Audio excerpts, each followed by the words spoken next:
Kurumerera maumirira maria maratangathirwo ni kamiti ya ithurano na mihaka ya ica ikuhi, Ateti eri kuuma kaunti ya Kilifi riu nimaugite nimarethugunda guthitanga kamiti ya ithurano na mihaka IEBC makienda kuregana na maumirira ma githurano kiu.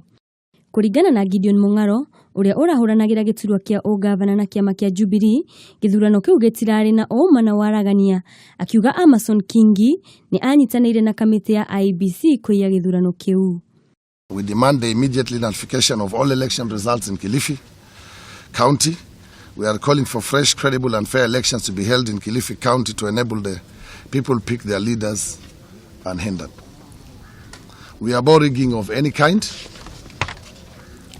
2, we demand thorough investigations into these blatant violations of electoral practices in Kilifi County.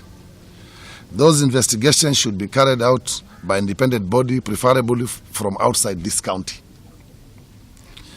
3, we demand the prosecution of all people suspected to have interfered with the voting process in Kilifi County.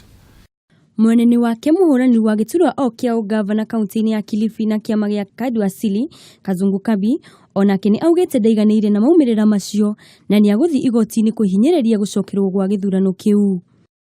Election Act is very clear that you cannot even go to the court before you raise a complaint to the IEBC.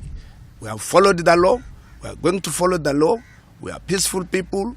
We don't want people to demonstrate. But people are asking, where are our votes? We voted for you. Where are our votes?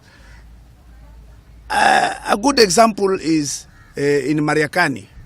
The Jubilee candidate there is called Kitsao. The polling station he voted, he got a 0. So how would one get a 0 in his own polling station? Miario ya bunge aya eri ni inyititwo baru ni Mustafa Eid, uria urari mubunge wa Kilifi South na uria urethaga kanya ga keri na kiama kia Jubilee. Ngiribotera Kameme TV, njitagwo Wanjiku wa Waweru.